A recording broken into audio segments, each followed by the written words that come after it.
जय हिंद मेरे प्यारे दोस्तों। आज मैं आपको कक्षा 10 अध्याय 7 निर्देशांक ज्यामिति का बेसिक पार्ट के बारे में बताऊंगा। तो बेसिक पार्ट में मैं आपको क्या बताऊंगा, तो सबसे पहले कार्तीय तल के बारे में बताऊंगा। ए पॉइंट, बी पॉइंट में आपको बताऊंगा महत्वपूर्ण सूत्र यानी इंपॉर्टेंट फार्मूला, और तीसरे यानी कि सी पॉइंट में बताऊंगा आपको इस अध्याय में जानकारी चित्र के बारे में बताऊंगा। जो इस अध्याय में हमें चित्र पढ़ना है उसके बारे में बताऊंगा। तो चलिए स्टार्ट करते हैं।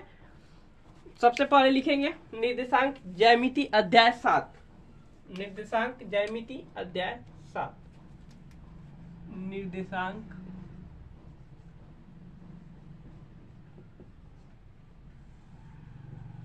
ज्यामिति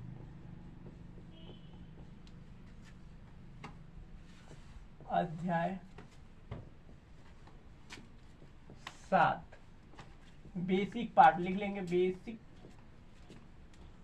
बेसिक्स पार्ट। ए पॉइंट लिखेंगे कार्तीय तल के बारे में जानकारी। कार्तीय तल कार्तीय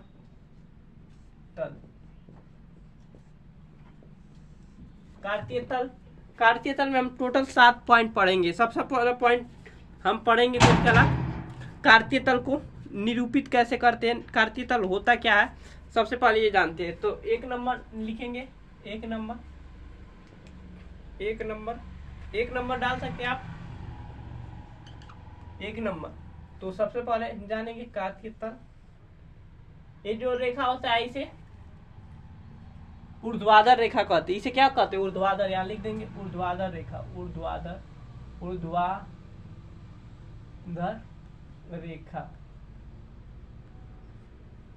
रेखा कहते हैं। और इधर जो इसे क्षैतिज रेखा कहते हैं। क्षैतिज रेखा कहते हैं। क्या कहते हैं? क्षैतिज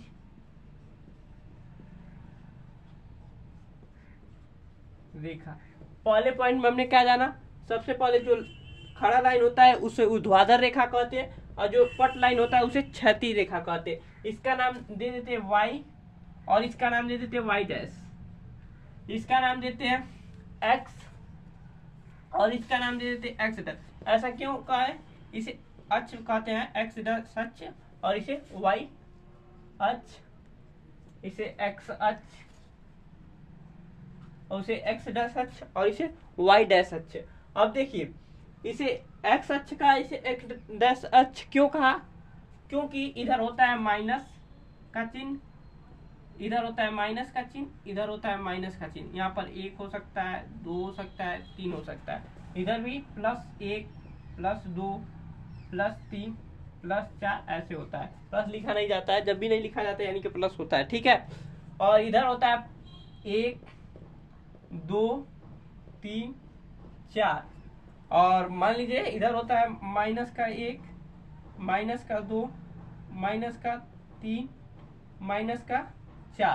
तो हमने फर्स्ट पॉइंट में जाना। सबसे पहले ऊर्ध्वाधर एक लाइन होता है, जो खड़ा होता है उसे ऊर्ध्वाधर रेखा कहते हैं। जो पट होता है उसे क्षैतिज रेखा कहते हैं। ऊपर प्लस होता है, नीचे माइनस होता है, और इधर एक्स अक्ष में कौन सा प्लस होता है, और एक्स डैश अक्ष में माइनस होता है। तो इतना हम जाने। और यहाँ पर आता है, इसे मूल बिंदु कहते हैं।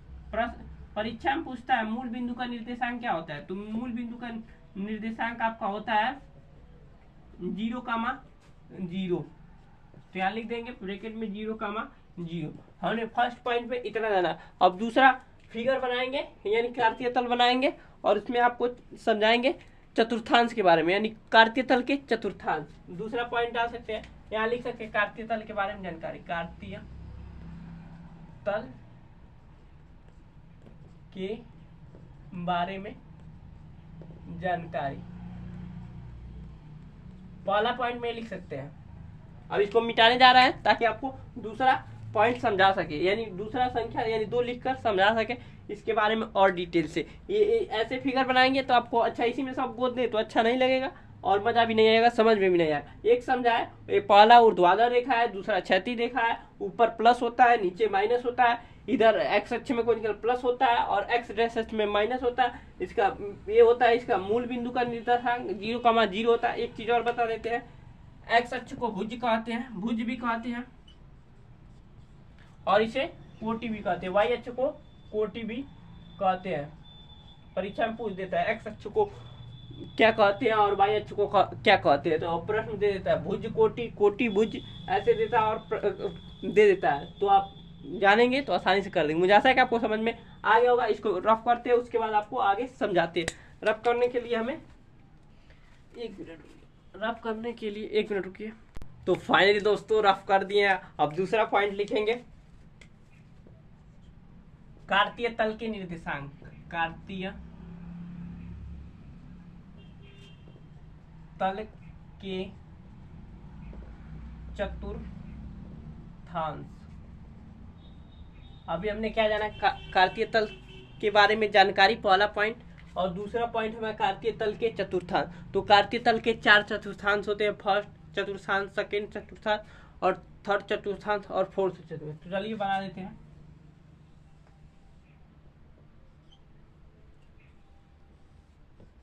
ये नाम वाई डैश अक्ष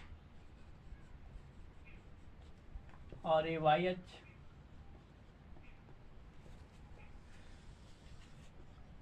और हमारा रहा एक्स डैश अक्ष और ये रहा वाई डैश अक्ष। तो देखिए इसे कहते हैं फर्स्ट चतुर्थांश, चतुर्थांश। इसे कहते हैं सेकेंड चतुर्थांश, चतुर्थांश। इसे कहते हैं थर्ड चतुर्थांश। इसे कहते हैं फोर्थ चतुर्थांश, चतुर्थांश। तो अब हमने दूसरे पॉइंट में क्या जाना, कार्तीय तल के चतुर्थांश, जिसमें 4 चतुर्थांश होते हैं, फर्स्ट, सेकेंड, थर्ड, फोर्थ। बस इतना जाना हमने दूसरे पॉइंट में। अब देखिए इतना समझ लिए। अब आपको अब तीसरा पॉइंट लिखेंगे। आप ऐसे बनाकर छोड़ सकते हैं कॉपी में, ताकि समझ में आसानी हो के। मैं एक ही में करेंगे तो 55% हो जाएगा, समझ में नहीं आएगा। हम तो मिटा देते हैं, यहाँ पर तीसरा नंबर लिखते हैं। दूसरा में बस इतना ही समझता है। कार्तीय तल के 4 चतुर्थांश होते हैं, फर्स्ट, सेकेंड, थर्ड, फोर्थ।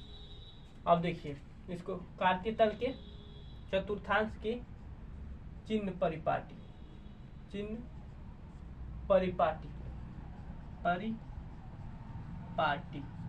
तो तीसरा पॉइंट है कार्तीय तल के चतुर्थांश के चिन्ह परिपाटी, यानी चतुर्थांश में चिन्ह परिपाटी देख लेते कैसे होता है।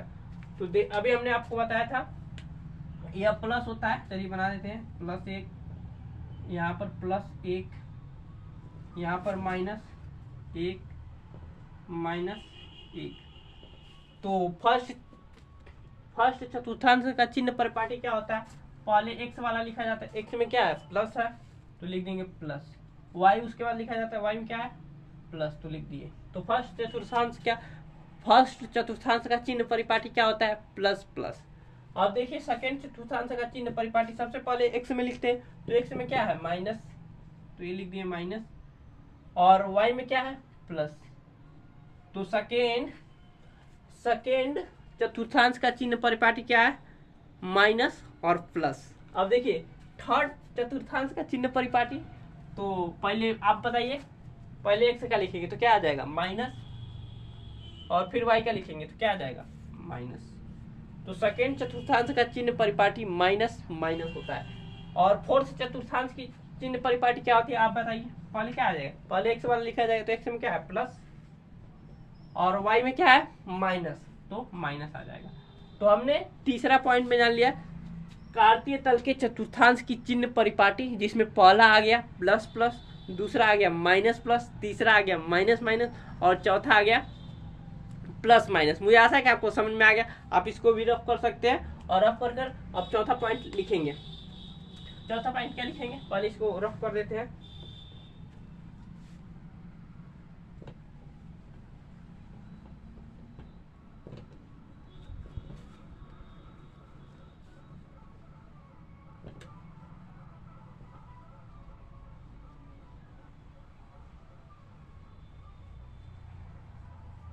अब जानेंगे कार्तीय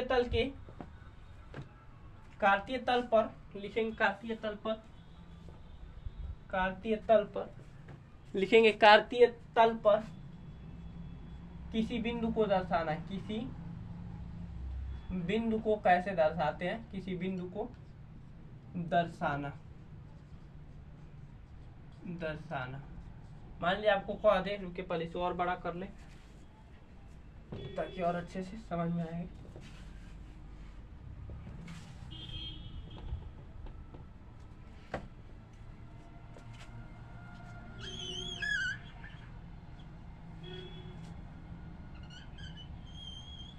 ये रहा आपका y अक्ष, ये रहा आपका x डैश अक्ष, और ये रहा आपका y डैश अक्ष, और ये रहा आपका x अक्ष। तो कार्तीय तल पर किसी बिंदु को दर्शाना। तो अभी समझाते हैं, पहले नाम लिखे। यहाँ पर हो गया आपका 2, यहाँ पर आ गया 3, यहाँ पर आ गया 4, यहाँ पर आ गया 5, यहाँ पर आ गया 6।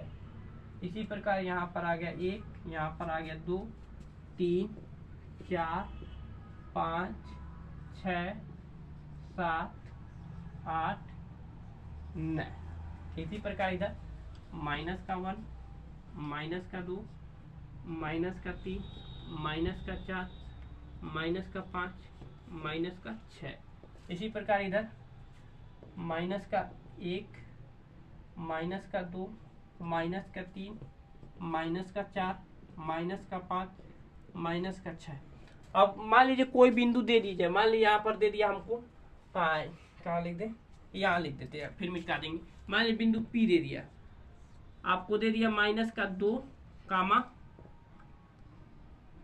प्लस का 4 दे दिया, -2,4। अगर इस पर दर्शाना है तो आप कैसे दर्शाएंगे? तो देखेंगे -2 किधर है, तो -2 हमें मिल गया, देखिए मिल गया -2। अब -2 मिल गया, और उसके बाद y में 4 दिया है, तो पहले x होता है फिर y होता है। ये लिख देते हैं यहाँ पर आपको समझ, x और ये y। तो x में -2 ये रहा, और y में 4, y में 4 किधर है, यहाँ। तो ये यहाँ जाएगा और लगभग यहीं पर आएगा, ठीक है ना। तो इसे लिख देंगे बिंदु P का निर्देशांक कितना है, -2,4। तो इसको ऐसे दर्शा देंगे, आप चाहे तो ऐसे कर सकते हैं, ऐसे -2,4। तो इसका ये निर्देशांक हो गया। ऐसे ही मान लीजिए आपको कहा दे बिंदु Q, बिंदु Q का निर्देशांक, बिंदु Q का मान दे दिया आपका 4,5, यानी कि प्लस प्लस दे दिया। तो आप इसको कैसे दर्शाएंगे? तो देखेंगे x में +4 किधर, तो हमने देखा 4 इधर है, और y में 5, तो 5 हमने देखा। इसको पहले ऐसे ले जाएंगे, ऐसे ले जाएंगे, 5 कहीं यहाँ पर आएगा, तो इसको यहाँ पर दर्शा देंगे। तो कितना है, 4,5, x में है 4 और y में है 5। ये बिंदु कौन सा है, Q है। तो बिंदु Q को ऐसे दर्शा देंगे। अब इसी प्रकार आप मान लीजिए बिंदु S दर्शाना है। S का मान कितना दिया आपको, 2, -3 दे दिया, 2, -3 दे दिया। तो 2 कहाँ है, x में देखें तो ये रहा, और -3 दिया यानी कि y में 3 आना पड़ेगा, तो -y में 3 आ जाते हैं, और x में कितना है 2। तो यहाँ से देखकर हम 2 देखिए यहाँ पर है, तो यह बिंदु आ गया, कितना आ गया इसका कामा, ये बिंदु कौन सा है, S, 2, -3। पहले x वाला लिखते हैं फिर y वाला लिखते हैं। तो मुझे ऐसा है कि आपको समझ में आ गया होगा। एक प्रश्न मैं आपको देता हूँ, आपको कमेंट कर कर बताना होगा, ठीक है। हम लिखते हैं बिंदु, मान लीजिए बिंदु S दिया है 2,4, 2,4। हाँ, इसको आप इस पर दर्शाएंगे अपने कॉपी में, कमेंट नहीं करना है। कमेंट कैसे करेंगे, आप कैसे बताएंगे इस पर कहाँ आएगा? तो 2,4 आपने कॉपी में दर्शाना है। आप देखिए जैसे हमने दर्शाया वैसे दर्शाया, तो आपने बिल्कुल सही किया। अगर आप दर्शा ले जाते हैं तो यानी कि आप सीख रहे हैं, अगर छोड़ देते हैं इस प्रश्न को यानी सीख नहीं रहे आप। इसको दर्शाना जरूरी है। एक और बिंदु देते हैं, एस दे दिया और दे दिया टी, इसका मान देते हैं माइनस का 5 कामा 6। तो आपको कमेंट में ये बताना है ना कि एक्स में 2 है, वाई में 4 है, जैसे जो है वो बताना है। या एक्स में -5 है, वाई में 6 है, या वाई में 6 है, जितना आपको ज्ञान है उसके हिसाब से कमेंट में कर देना है कि इसमें एक्स में इतना जाएगा, वाई में इतना जाएगा, एक्स में इतना जाएगा। 2 क्वेश्चन आप कमेंट में बता सकते, एक्स में इतना जाएगा, वाई में इतना जाएगा, बस इतना ही बता देंगे और अपने कॉपी में इसको दर्शा देंगे। तो हमने तीसरा पॉइंट में क्या जाना, कार्तीय तल पर किसी बिंदु को दर्शाना भी सीख लिया। मुझे आशा है कि आपको समझ में आ रहा होगा। ठीक है, अब चौथा पॉइंट सीखते हैं।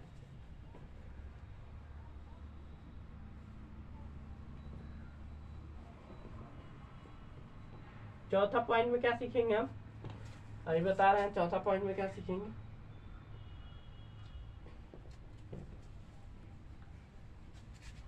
ये ऐसे ही रहने दे रहे हैं, आप लोग एक अलग बना लीजिएगा ताकि आगे आपको अच्छे से समझ में आए। अब लिखेंगे कार्तीय तल के, चौथा पॉइंट है ना, लिखेंगे यहाँ पर, यहाँ इसको मिटा देते हैं। कार्तीय तल के एक्स अक्ष के किसी बिंदु पर y निर्देशांक 0 होता है। अर्थात इसका मतलब क्या है, अभी समझाते हैं भाई। अर्थात x का मान कुछ ना कुछ होगा, लेकिन y ऑलवेज 0 है, यानी हमेशा 0 रहेगा। कह रहा है कार्तीय तल के x अक्ष के, यानी कार्तीय तल ये हो गया, x y डैश को मिलाकर कार्तीय तल कहते हैं। और क्या कर रहे हैं, कार्तीय तल के x अक्ष, यानी x अक्ष है, x अक्ष ये है ना, ये y डैश के लिखे यार,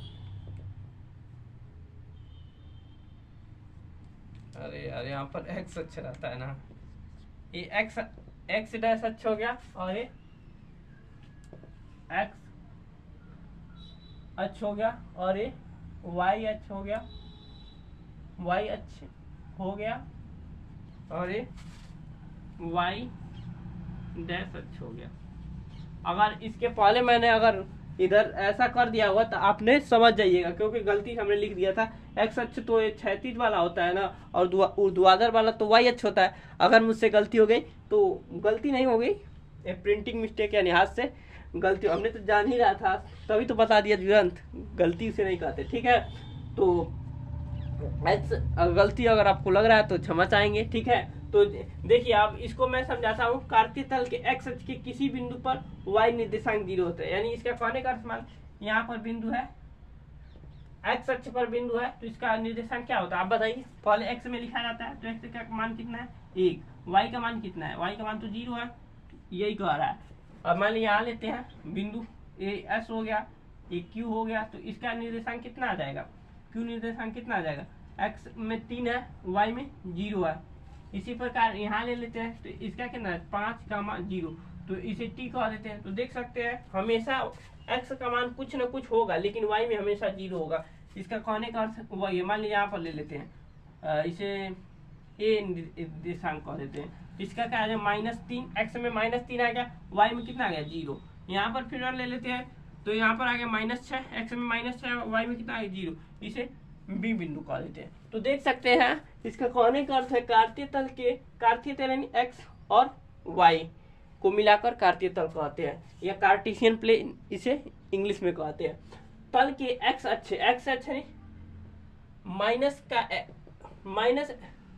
का अक्ष एक्स वाला और प्लस का एक्स अक्ष वाला, उसे ही एक्स अक्ष के किसी बिंदु पर यानी कहीं भी ले लीजिए, मान लीजिए माइनस में लीजिए, प्लस में लीजिए, तो y निर्देशांक 0 होगा। तो y निर्देशांक हमेशा 0, तो हमने दिखाया भी, वैसे समझा भी दिया। मुझे ऐसा कि आपको समझ में आ गया होगा। अब चलिए अब 5 पॉइंट पर पहुंचते, इसे रफ कर लेते हैं और आपको समझाते हैं। कार्तीय तल के y अक्ष के किसी बिंदु पर x निर्देशांक 0 होता है। थोड़ा सा यहाँ और समझा देते हैं। यहाँ पर इसे और क्या कहते हैं, x अक्ष का समीकरण भी कहते हैं। x अक्ष का समीकरण क्या होता है, एक्स अक्ष का समीकरण क्या होता है, y बराबर 0 होता है। एक्स अक्ष का समीकरण क्या होता है, y बराबर 0 होता है। एक्स अक्ष का समीकरण क्या होता है, y बराबर 0 होता है। तो चलिए रब करते हैं, अब समझाएंगे 5वां पॉइंट, इसे रब कर लेंगे।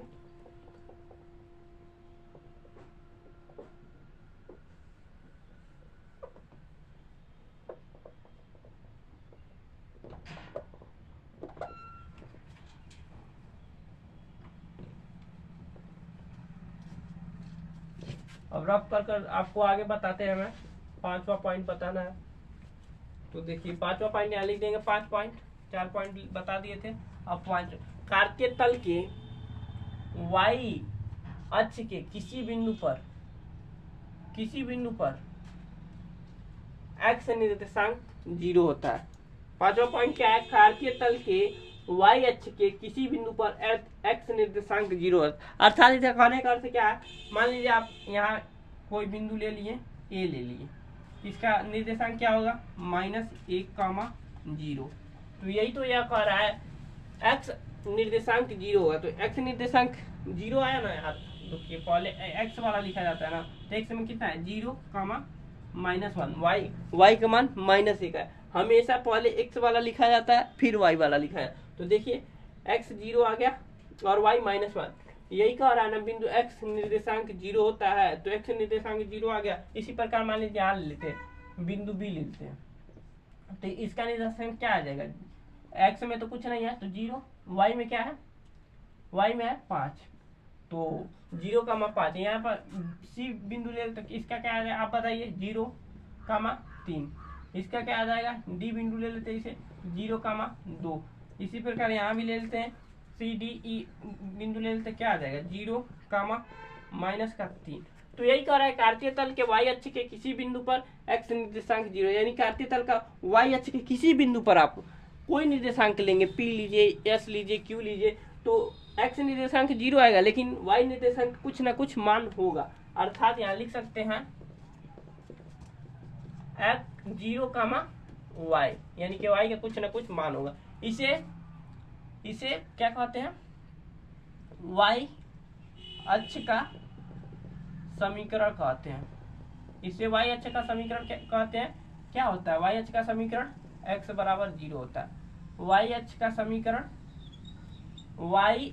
समीकरण x बराबर 0 होता है। ये हमारा 5वां पॉइंट कंप्लीट हो गया। अब 6ठे पॉइंट को बताते हैं, इसे पहले रफ कर ले।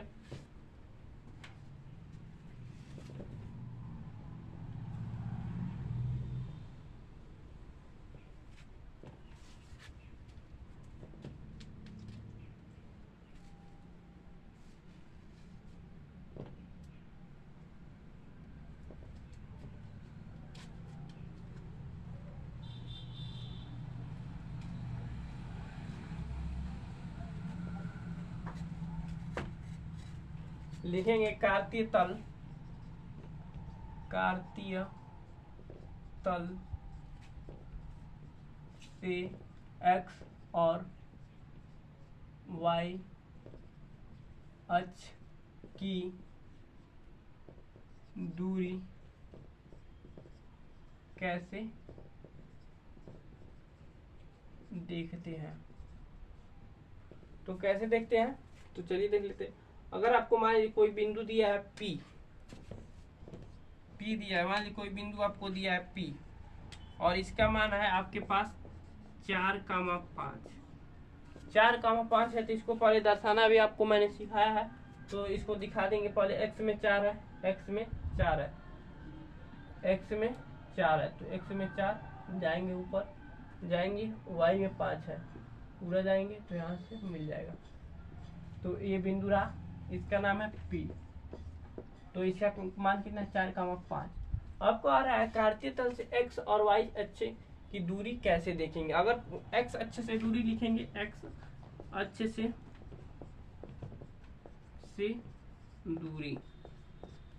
से दूरी कितना होगा, तो देख सकते हैं x अक्ष a है और इसे दूरी कितनी है, तो 5 है।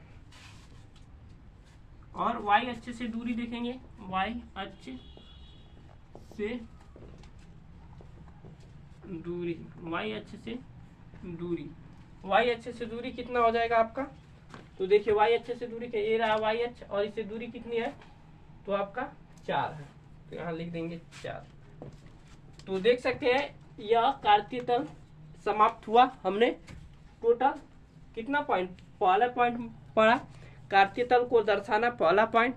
दूसरा पॉइंट हमने समझा कार्तीय तल के चतुर्थांश, दूसरा पॉइंट। तीसरा पॉइंट हमने समझा कार्तीय तल के चतुर्थांश की चिन्ह पर पाटी, और चौथा पॉइंट समझा कार्तीय तल को दर्शाना, और पांचवा पॉइंट हमने समझा कार्तीय तल के एक्स अक्ष के किसी बिंदु पर y निर्देशांक 0 होता है। और छठा पॉइंट जाना हमने कार्तीय तल के y अक्ष पर किसी बिंदु y अक्ष पर x बिंदु का निर्देशांक 0 होता है। और सातवां पॉइंट हमने पढ़ा कार्तीय तल से x और y अक्ष की दूरी कैसे देखते हैं, यह सातवां पॉइंट है। यहाँ पर पॉइंट अगर हमने बार बार एक ही लिखा हो तो आपने समझ जाइएगा, हमने पुनः बता दिया।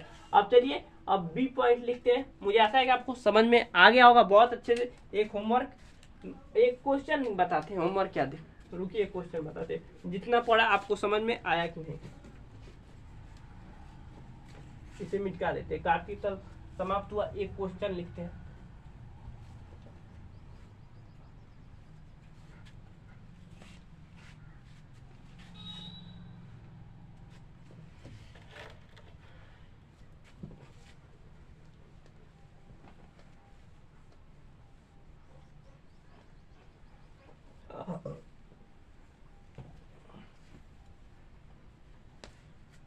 चलिए रफ हो गया, अब एक क्वेश्चन देते हैं। इतना आपने मैंने आपको पढ़ाया तो आप बता पाते ही हैं।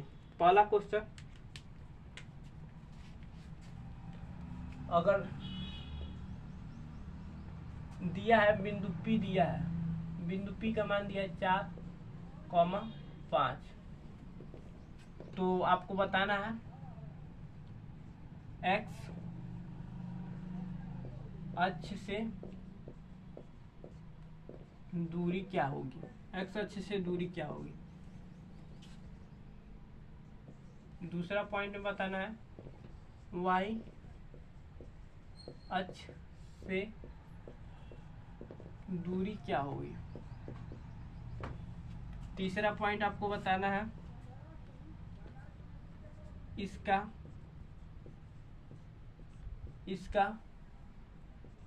भुज क्या होगा। चौथा पॉइंट बताना है इसका कोटि क्या होगा। पांचवा पॉइंट बताना है आपको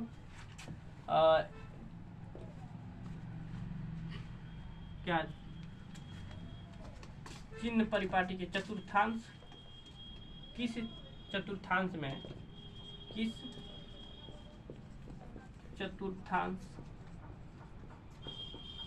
चतुर्थांश में है, आपको बताना है कमेंट कर। चाहे एक बता देते हैं हम, और दूसरा देंगे तो आप कमेंट में जरूर बताइएगा, जरूर बताना।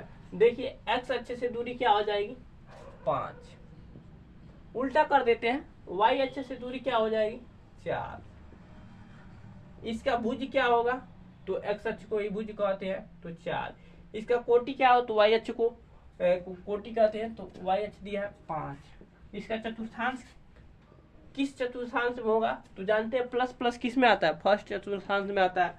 तो फर्स्ट किस चतुर्थांश में, दोनों प्लस है तो लिख देंगे फर्स्ट चतुर्थांश।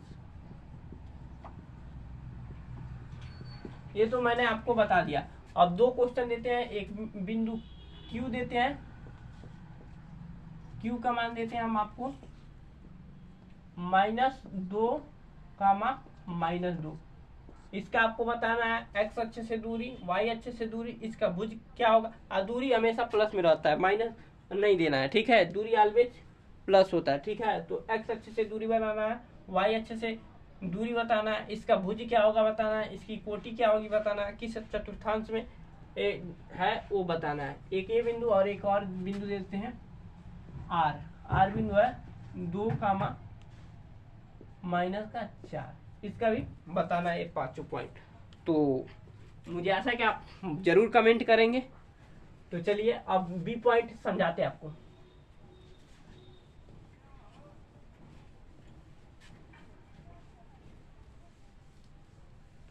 बी पॉइंट में क्या था, महत्वपूर्ण सूत्र बताना था, यानी कि इम्पोर्टेंट फार्मूला।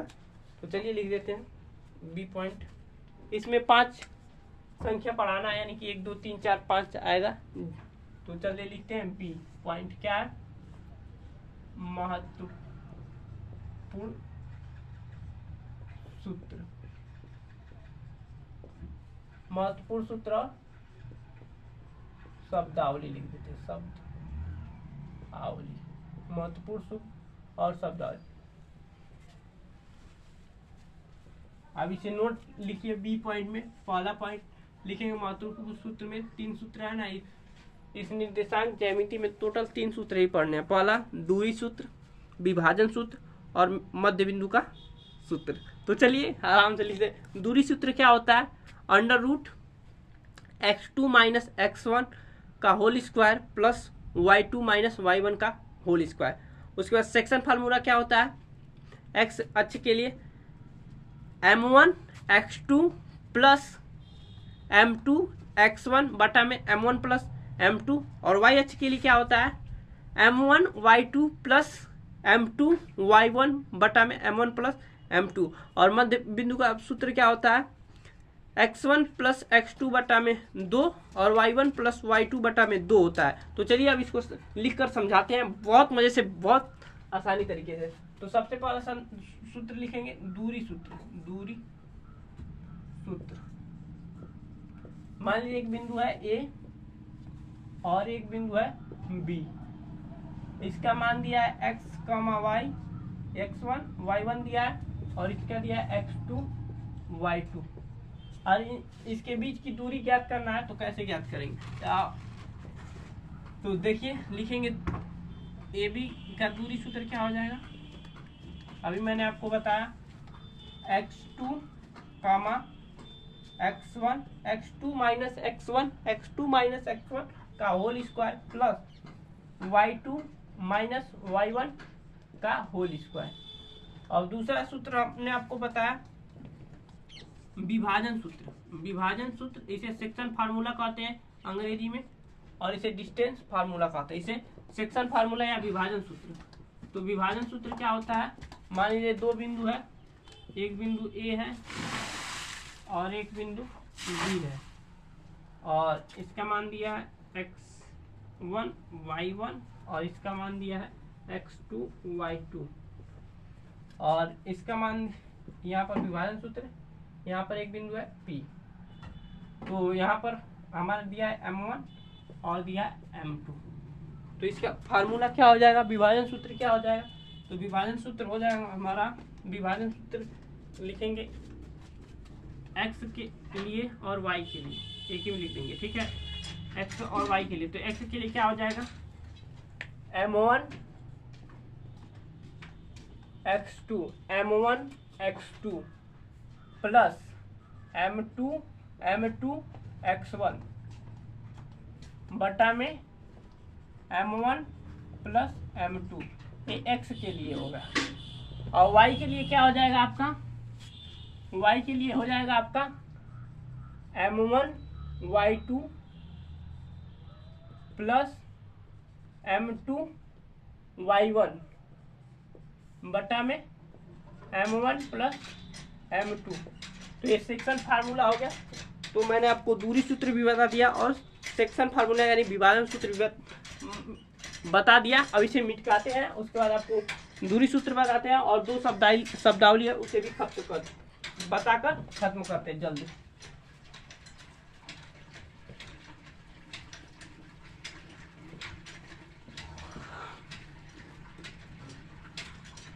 तो चलिए तीसरा पॉइंट है बी का तीसरा बिंदु, तीसरा संख्या है क्या, मध्य बिंदु का सूत्र, मध्य बिंदु का फार्मूला। मान लीजिए मध्य बिंदु का फार्मूला आया कैसे, आपको बता देते हैं। ये है ए है बी, और यहाँ पर m1 है और m2 है। तो इसका मान दिया है x1 y1 और इसका मान दिया है x2 y2। m1 और m2 का मान दे दिया है आपको, इसका मान भी एक दे दिया है और इसका भी मान दे दिया एक, यानी एक संबंध एक भाग एक में विभाजित है। यानी कि यहाँ पर p है ना, तो AP का वैल्यू भी एक दिया है और PB की वैल्यू भी एक दिया है। तो यहाँ से ज्ञात कर लेंगे, सेक्शन फार्मूला से ही आया है मध्य बिंदु का फार्मूला। कैसे आया वो बता रहा हूँ आपको, ठीक है। तो मान लीजिए x y के लिए लिखेंगे तो क्या होता है, m1 का मान दे दिया 1, उसके बाद लिखते हैं x2 प्लस, उसके बाद लिखते हैं m2 का मान भी एक दिया है, उसके बाद लिखते हैं हम x1, उसके बाद क्या लिख देते हैं m1 प्लस m2, तो 1 प्लस 1। अब इसी प्रकार लिखेंगे m1 का मान दे दिया 1, उसके बाद लिख देंगे y2 तो y2 ही है प्लस, उसके बाद m2 का मान दिया 1 और y1 अपॉन में 1 प्लस 1, क्योंकि m1 प्लस m2 लिखते हैं तो यहाँ से आ जाएगा x2 प्लस x1 बटा में 2 और y2 प्लस y1 बटा में 2।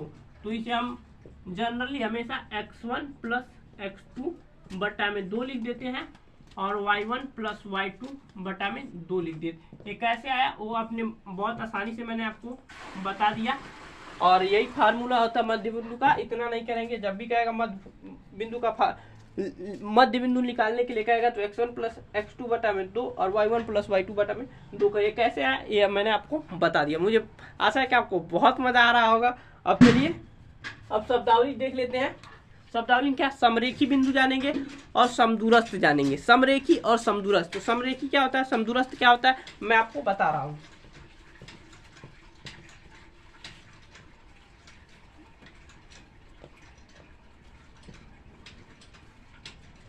चौथा पॉइंट लिखेंगे समरेखी बिंदु।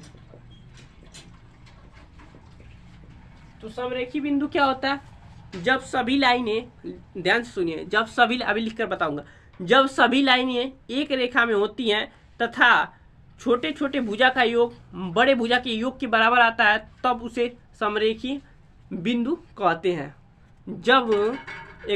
जब सभी रेखा एक बिंदु पर होते हैं तथा सभी छोटे छोटे भुजा का योग बड़े भुजा के योग के बराबर आ जाता है, तब उसे समरेखी बिंदु कहते हैं। चलिए समझाएं, लिख कर समझाएंगे तो ज्यादा समझ में आएगा। तो चलिए लिखते हैं, जब सभी बिंदु एक रेखा पर होते हैं तो उसे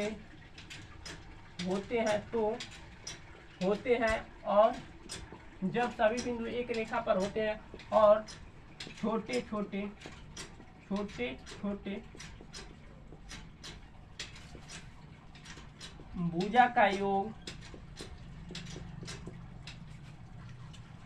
छोटे भुजा का योग बड़े भुजा के योग के बराबर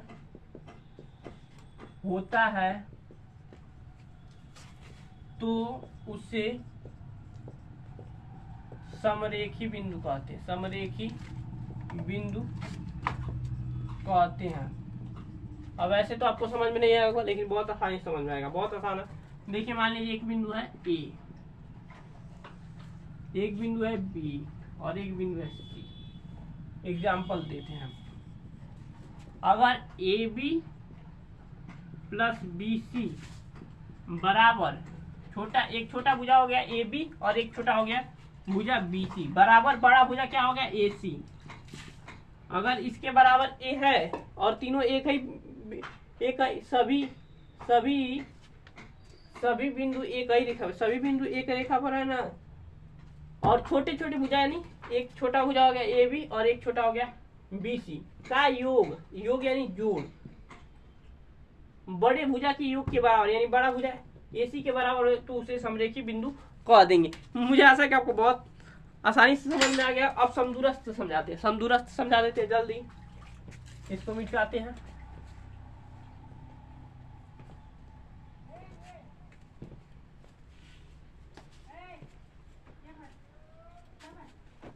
पांचवा पॉइंट है समदूरस्थ, लिखेंगे समदूरस्थ, समदूरस्थ, समदूरस्थ, समदूरस्थ,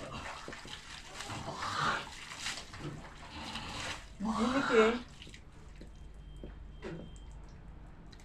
बीच की दूरी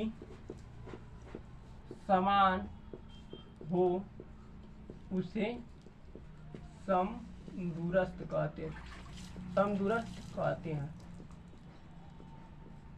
जिनके बीच की दूरी समान हो उसे समदूरस्थ कहते हैं, जिनके बीच की दूरी समान हो उसे समदूरस्थ कहते हैं। अब इसे एग्जाम्पल समझाएंगे तो आपको ज्यादा समझ में। मान लीजिए एक बिंदु है ए और एक बिंदु है बी और एक बिंदु है पी। अगर ए बी अगर समदूरस्थ कह दिया प्रश्न में तो हम आराम से लिख देंगे, कहेगा समदूरस्थ है, यह सभी बिंदु एक दूसरे के समदूरस्थ है ऐसा कह देगा तो हम लिख देंगे ए पी बटा में पी बी, और इससे क्वेश्चन सॉल्व हो जाएगा आसानी से। बस इतना ही समझना है।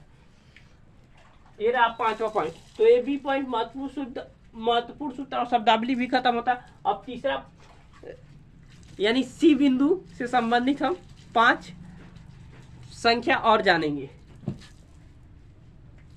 तो सी बिंदु क्या है बताते भाई, जल्द बताते। सी बिंदु है आपका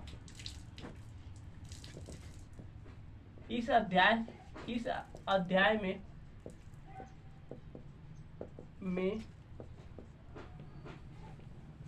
अध्याय में महत्वपूर्ण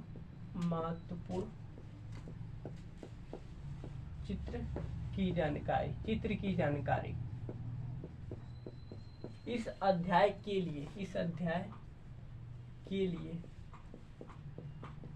महत्वपूर्ण चित्र की जानकारी। तो 5 चित्र जानेंगे। पहला वर्ग जानेंगे, वर्ग क्या होता है कैसे कह देंगे वर्ग है। दूसरा समांतर चतुर्भुज जानेंगे, कैसे कहेंगे इससे समांतर चतुर्भुज है। उसके बाद तीसरा जानेंगे समचतुर्भुज, कब कहेंगे समचतुर्भुज। और चौथा समद्विबाहु त्रिभुज और 5वां आयत जानेंगे। इतना जान लेंगे तो हमारा ये चैप्टर आसानी से समाप्त हो जाएगा मजे से। ठीक है, तो चलिए सबसे पहले लिखते हैं वर्ग। एक नंबर इसे सी डाल देते हैं ताकि अच्छा रहे। इसमें 5 पॉइंट जाना है। सबसे पहले वर्ग जानने,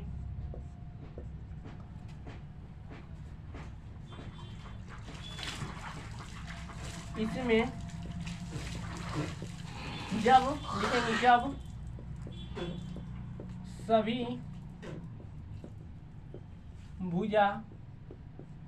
सभी भुजा बराबर हो तथा इनके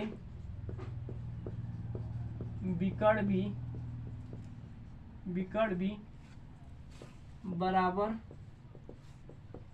हो तो उसे वर्ग कह देंगे। मान लीजिए एक वर्ग है, मान लेते वर्ग है ए बी सी डी, विकर्ण हो गया बी डी और विकर्ण हो गया ए सी। अगर कब कहेंगे वर्ग है, यानी कि ए बी बराबर बी सी बराबर सी डी बराबर डी ए आ जाएगा, यानी सभी भुजा। यह है सभी भुजा। ये अगर ऐसे आ जाएगा और विकर्ण बराबर आ जाएगा, यानी कि ए बी बराबर आ जाएगा, ए बी नहीं बी डी बराबर आ जाएगा ए सी के, यह विकर्ण हो गया तो कह देंगे यह एक वर्ग है। ठीक है, ऐसा प्रश्न पूछेगा क्या बताइए चित्र में यह क्या है, तो सॉल्यूशन करेंगे। अगर ये सारे भुजा बराबर आ गए और उनके विकर्ण बराबर आ गए तो कह देंगे वर्ग है। तो चलिए वर्ग समझ लिया। अब समझते हैं समांतर चतुर्भुज। समांतर चतुर्भुज, समांतर चतुर्भुज क्या होता है आपका, जब आमने आमने जब आमने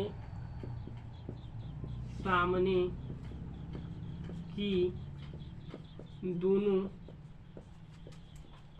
भुजाएं बराबर होती हैं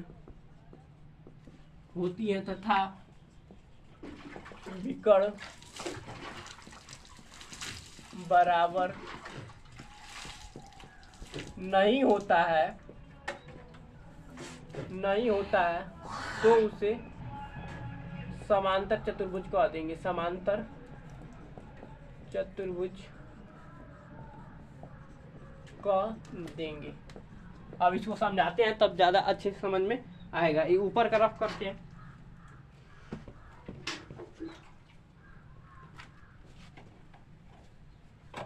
ऊपर का रफ कर लेते हैं। यहाँ पर सी बिंदु था, इसे जानेंगे। ठीक है, तो हमने समांतर चतुर्भुज, मान लीजिए समांतर चतुर्भुज है। समांतर चतुर्भुज ऐसे ही होता है।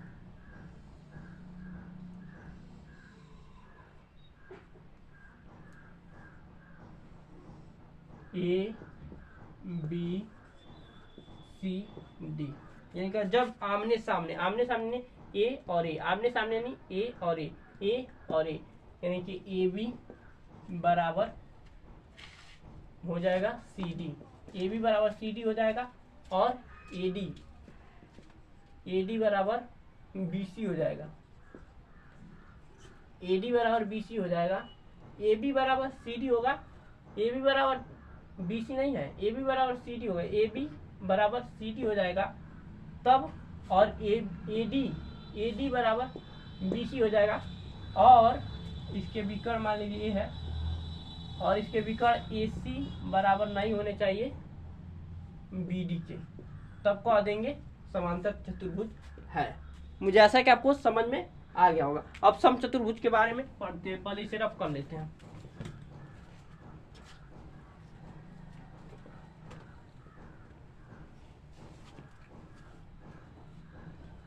समचतुर्भुज हेडिंग डालेंगे। क्या था? चौथा है ना, तीसरा है। पहला वर्ग बताया, दूसरा समांतर चतुर्भुज, तीसरा समचतुर्भुज।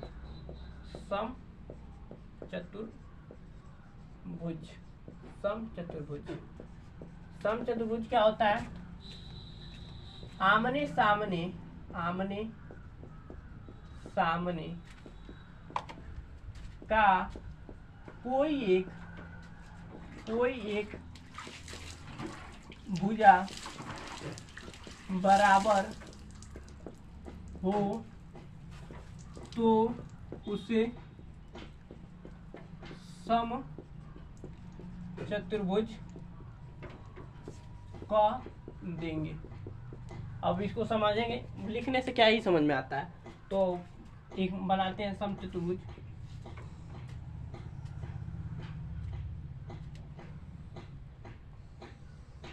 ए बी सी डी तथा विकर्ण भी बराबर नहीं होता। जब एक ही भुजा कह रहा है तो एक भुजा कोई बराबर कर। अगर मान लीजिए ए बी आमने सामने नहीं, ए और ए, आमने मने ए, सामने मने ए, आमने ए बी और सी डी बराबर, या कोई एक का या ए बराबर हो तब भी कह देंगे समचतुर्भुज है, या ए डी बराबर हो जाए बी सी तब भी कह देंगे समचतुर्भुज है। मुझे आशा है कि आपको समझ में आ गया होगा। अब चलते हैं चौथे चित्र की जानकारी के लिए। चौथा क्या है? समद्विबाहु त्रिभुज। चौथा क्या है? समद्विबाहु त्रिभुज। समद्विबाहु नाम से ही क्लियर है, समद्विबाहु त्रिभुज। चौथा क्या? समद्विबाहु। समद्विबाहु त्रिभुज क्या होता है? जिसकी कोई भी दो भुजा एक दूसरे के बराबर, जिसकी कोई भी दो भुजा बराबर हो उसे समद्विबाहु त्रिभुज कह देंगे। तो लिखेंगे समद्विबाहु त्रिभुज। सम माने बराबर, द्वि यानी दो, त्रिभुज यानी किसी त्रिभुज की दो भुजा अगर बराबर है तो उसे समद्विबाहु त्रिभुज कह देंगे। समद्विबाहु त्रिभुज। समद्विबाहु त्रिभुज जिसकी दो भुजा एक दूसरे के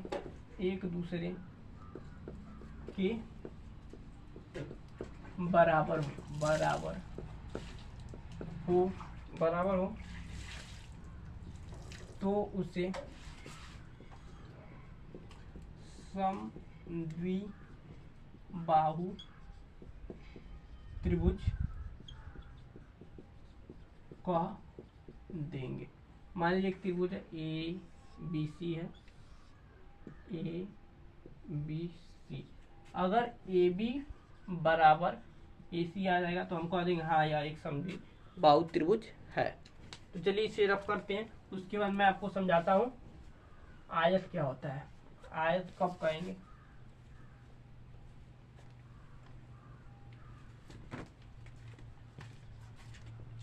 आयत, आयत लिख दें यहाँ पर, तब पांचवा पॉइंट होगा आयत।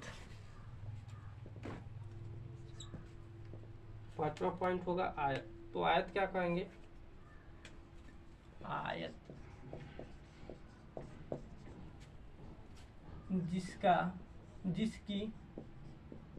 जिसकी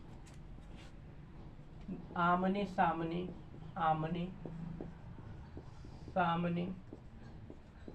की दोनों भुजा बराबर हो तथा विकर्ण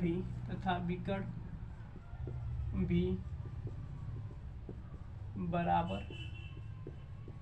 हो तो उसे आयत कह देंगे, आयत कह देंगे। तो चलिए लिखकर समझा देते हैं ताकि आपको अच्छे से समझ आएगा। मान लीजिए एक आयत हो गया, ए हो गया, बी हो गया, सी हो गया, डी हो गया। अगर ए बी बराबर सी डी होगा और ए डी बराबर बी सी होगा और विकर्ण बी डी बराबर ए सी होगा, बी डी बराबर ए सी होगा, तब आयत कह देंगे। अब देखिए आपको समचतुर्भुज, आयत, इसमें थोड़ा थोड़ा डिफरेंस है। देखिए समांतर चतुर्भुज क्या था? दोनों आमने सामने की भुजा बराबर थी लेकिन विकर्ण बराबर नहीं था, लेकिन इसमें विकर्ण बराबर हो गया इसीलिए आयत कह दी। समांतर चतुर्भुज क्यों होगा? क्योंकि आमने सामने की दोनों भुजाएं बराबर थी तो उसे समचतुर्भुज समांतर चतुर्भुज कह दिया। समचतुर्भुज क्या? कोई एक आमने सामने की भुजा बराबर थी, या ए बी बराबर सी डी था या ए डी बराबर बी सी था, कोई एक था। इसमें तीनों में अंतर यही था, आपको बता दिए। हमने अभी तक क्या पढ़ा एक बार रिवाइज करा दें बहुत शॉर्ट में। सबसे पहले हमने पढ़ा कार्तीय तल। कार्तीय तल में 7 पॉइंट पढ़ा। पहला कार्तीय तल को कैसे दर्शाना है, दूसरा पॉइंट उसमें दर्शाने में क्या था, एक क्षैतिज रेखा जाना, एक ऊर्ध्वाधर रेखा। ऊर्ध्वाधर रेखा में हमने जाना वाई अक्ष और नीचे वाई डैश अक्ष, और एक्स अक्ष में क्षैतिज रेखा में जाना एक्स अक्ष और एक्स डैश अक्ष। ऊपर प्लस था नीचे माइनस था, और एक्स अक्ष में हमें प्लस था और एक्स डैश अक्ष में माइनस था। जो मूल बिंदु था उसका निर्देशांक हमने जाना 0,0। उसके बाद जो एक्स था उसे हमने कहा भुज, और जो वाई था, वाई अक्ष था, उसे हमने कोटि का पहले पॉइंट में जाना। दूसरे पॉइंट में हमने जाना कार्तीय तल के चतुर्थांश के बारे में। तो 4 चतुर्थांश, फर्स्ट चतुर्थांश, सेकंड चतुर्थांश, थर्ड चतुर्थांश और फोर्थ चतुर्थांश के बारे में जाना। उसके बाद चतुर्थांश की चिन्ह पर पार्टी जाना। पहले में क्या था, प्लस प्लस था। दूसरे में था पहले एक्स वाला लिखना है तो क्या हो गया, माइनस प्लस था। तीसरे में जाना था माइनस माइनस, और चौथे में जाना था प्लस माइनस। उसके बाद चौथा पॉइंट में हमने जाना कार्तीय तल पर किसी बिंदु को दर्शाना या प्लॉट करना, इंग्लिश में कहते हैं। तो दर्शाना, मान लीजिए बिंदु P लिख दिया, उसको दर्शा दिए 4,3 दिया है तो 4 एक्स में 4 चलेंगे, प्लस दिया है तो प्लस, माइनस दिया है तो माइनस। उसके बाद वाई में 3 दिया है, जो भी दिया है 3 का मान माइनस दिया है तो माइनस में 3 जाएंगे, और वाई में -3 जाएंगे, और प्लस दिया है तो वाई में +3 जाएंगे। उसके बाद हमने जाना 5वां पॉइंट में कार्तीय तल के एक्स अक्ष के किसी बिंदु पर y निर्देशांक 0 होता है। यानी कि कार्तीय तल का x अक्ष है तो अभी समझाए ही हैं, अब कोई भी बिंदु लेंगे तो उस पर y निर्देशांक 0 होगा। इसे हमने x अक्ष का समीकरण कहा y बराबर 0। यहाँ पर यह भी सीखा। उसके बाद हमने छठवां पॉइंट जाना y अक्ष के कार्तीय तल के y अक्ष के किसी बिंदु पर x निर्देशांक 0 होता है, अर्थात y का मान कुछ न कुछ होगा लेकिन x का मान ऑलवेज 0 होगा। अर्थात मान लीजिए अगर y अक्ष पर हमने जाए तो सबसे पहले 0,2 लिख देंगे, 0,3 लिख देंगे, कोई भी बिंदु ले लेते हैं। तो उसके बाद हमने जाना कार्तीय तल पे x और y अक्ष से दूरियां। तो मान लीजिए दिया है कोई बिंदु P दिया है 3,4, तो हमने पूछा x अक्ष से दूरी कितना है तो 4, y अक्ष से दूरी कितना है तो 3। ऐसे मैंने आपको बहुत अच्छे से समझा। उसके बाद हमने जाना बी पॉइंट में जाना महत्वपूर्ण सूत्र और शब्दावली। तो महत्वपूर्ण सूत्र में जाना हमने सबसे पहले जाना दूरी सूत्र। दूरी सूत्र क्या होता है? √x2 - x1 का whole square plus y2 - y1 का होल स्क्वायर। उसके बाद हमने जाना सेक्शन फार्मूला यानी विभाजन सूत्र। विभाजन सूत्र में क्या होता है? x और y के लिए, x के लिए क्या होता है? m1 x2 plus m2 x1 बटा में m1 प्लस m2। y के लिए क्या जाना? y के लिए क्या जाना हमने? m1 y2 plus m2 y1 बटा में m1 प्लस m2। उसके बाद हमने जाना मध्य बिंदु का फार्मूला। क्या जाना? x1 प्लस x2 बटा में 2 और y के लिए क्या जाना? y1 प्लस y2 बटा में 2। उसके बाद हमारा सी पॉइंट चालू हो गया। सी पॉइंट पे हमने क्या जाना? इस अध्याय के लिए महत्वपूर्ण चित्र के बारे में जानकारी। तो पहला चित्र हम जाना वर्ग कब कह देंगे? जब सारी भुजा बराबर हो और विकर्ण भी बराबर हो तब उसे वर्ग कह देंगे। उसके बाद उसके बहुत अच्छे से हमने समझाया भी। उसके बाद हमने आपको बताया वर्ग के बाद समांतर चतुर्भुज। समांतर चतुर्भुज बताया आमने और सामने की भुजाएं बराबर हो लेकिन विकर्ण बराबर नहीं होना चाहिए तो उसे समांतर चतुर्भुज कह देंगे। और उसके बाद हमने समचतुर्भुज बताया। समचतुर्भुज क्या था? जिसके आमने सामने की कोई एक भुजा बराबर हो तो उसे समचतुर्भुज कह देंगे। उसके बाद हमने चौथा पॉइंट बताया समद्विबाहु त्रिभुज, जिसकी कोई भी दो भुजा बराबर हो तो उसे समद्विबाहु त्रिभुज कह देंगे। उसके बाद मैंने आपको बताया पांचवा पॉइंट। पॉइंट आपको क्या बताया? पांचवा पॉइंट आपको बताया आयत। आयत में आमने सामने की दोनों भुजाएं बराबर हो तथा विकर्ण भी बराबर होने चाहिए। तो मैंने पूरे आपको डिवाइड भी करा दिया, समझा भी दिया पूरे आपको। अगर आप यह वीडियो देख लेती है तो निर्देशांक ज्यामिति चैप्टर आपको बहुत आसानी से बहुत मजे से समझ में आ जाएगा। मैं ही पढ़ाऊंगा, कॉपी पर पढ़ाता हूँ। तो आपको कैसा लगता है आप कमेंट में जरूर बताइए। मिलते हैं अगले वीडियो में प्रश्नावली 7.1 के साथ, प्रश्न संख्या पहले के साथ। बहुत मजा आया, बहुत मजा आया। आपको कैसा लगा कमेंट में जरूर बताएं।